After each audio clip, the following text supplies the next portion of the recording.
بسم اللہ الرحمن الرحیم۔ خان محمد ایک موچی تھا جو ایک غریب گھرانے میں پیدا ہوا۔ اپنے گھر کے حالات دیکھتے ہوئے اس نے سخت محنت کی اور وہ مقام حاصل کیا جس کی لوگ تمنا کیا کرتے ہیں۔ اس نے چمڑے کا کاروبار شروع کیا اور اس نے چمڑے کی کاروبار میں بہت ترقی کی۔ اس نے اس کاروبار سے اتنا پیسہ کمایا کہ اس نے بہت ساری زمینیں خریدی۔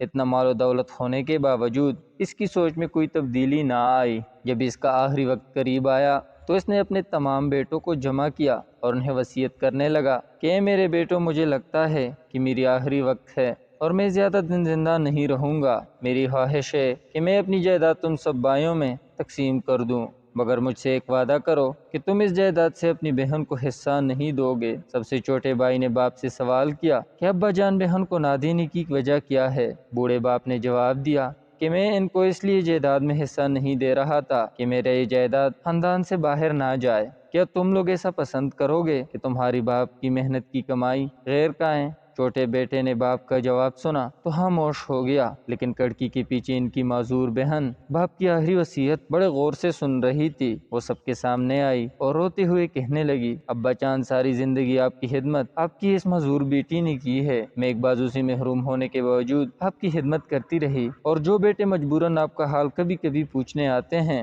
آپ ساری جائیداد ان کو دیں گے؟ ابا جان، میرا آپ سے ایک سوال ہے، بیٹی کو جائیداد میں حصہ دینے کا فیصلہ تو میرے اللہ کا ہے، تو کیا اللہ کو علم نہیں تھا کہ بیٹی کو جائیداد میں حصہ دینے سے جائیداد غیروں میں چلی جائے گی؟ اگر آپ کو اپنی جائیداد کی اتنی ہی پرواہ ہے کہ غیروں میں منتقل نہ ہو، تو آپ نے اپنی بیٹی ہی غیروں کے حوالے کیوں کی ہے؟ میں تو آپ کی جسم کا حصہ ہوں، تو کیا کوئی اپنے جسم کے حصے کو اپنے آپ سے الگ کر سکتا ہے؟ اگر ایسا ہے تو میرے بھائی اپنے ہاتھ کی ایک انگلی کاٹ کر میرے حوالے کر دیں، میں اپنی جائیداد نہیں بخشوں گی۔ ابا جان، آپ ایک ایسے سفر کی طرف جا رہے ہیں جہاں آپ سے ضرور پوچھا جائے گا کہ جب بیٹی پیدا کی تو اسے محروم کیوں رکھا؟ پورے کمرے میں خاموشی تھی۔ تمام بھائی اپنے بہن کے سامنے سر جھکائے کھڑے تھے۔ جب اس کا باپ بیڈ پر پڑا رو رہا تھا، اس کے پاس اپنی بیٹی کے سوالوں کا ایک بھی جواب نہیں تھا۔ ناظرین، واضح رہے کہ والدین کے ترکہ میں جس طرح ان کی نرینہ اولاد کا حق اور حصہ ہوتا ہے، اسی طرح بیٹیوں کا بھی اس میں حق اور حصہ ہوتا ہے۔ والدین کے انتقال کے بعد ان کی ترکہ پر بیٹوں کا خود قبضہ کر لینا اور بہنوں کو ان کی شرعی حصے سے محروم کرنا ناجائز اور سخت گناہ ہے۔ بھائیوں پر لازم ہے کہ بہنوں